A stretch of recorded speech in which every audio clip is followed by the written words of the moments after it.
So I mentioned in an earlier lecture that relativists often claim, in a seemingly contradictory fashion, that because it is the case that we have no objective standard by which we could evaluate the truth or falsity of moral claims, and because we have only individuals and their thoughts or their feelings or groups of people and their cultural norms and expectations, that we should therefore adopt sort of an attitude of tolerance and not simply go after the people who think and act differently than we do.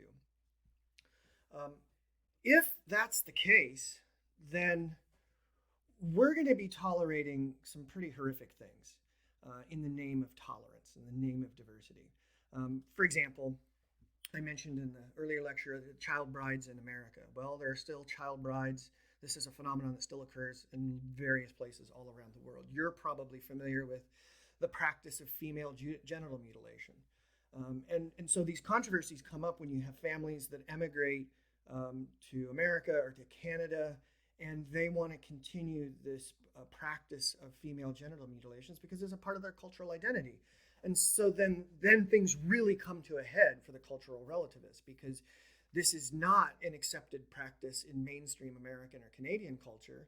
But you have these other folks who are not just a part of Canadian or American culture. They also bring with them a cultural identity from some place where this is a practice that they engage in. But if we're going to be consistent relativists, it seems like we would have to kind of shrug our shoulders and say, well, to each their own. We don't have any basis on which we can object to this because every culture or every individual gets to do what they want. And if you think about that, that's going to open the doors up pretty widely to things like animal cruelty around the world. Think about the wet markets that are in New York or in various places around the world where it's just horrific conditions that animals live in.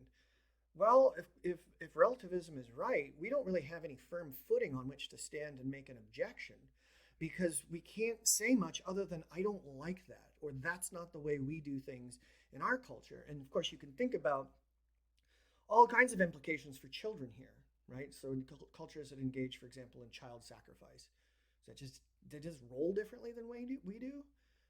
Are they not more? Is there no moral difference between cultures that allow kids to be sexually abused and cultures that don't? Is there any difference in the quality? That's the wrong way to say it.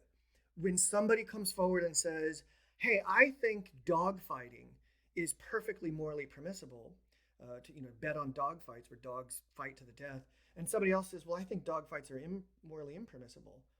Does it make sense to think that they're both right, and that in the name of tolerance we have to allow both of those positions to exist without elevating one over the other? Well, if we're going to be consistent relativists, yeah, we do. And so folks will oftentimes point to this being a flaw of relativism.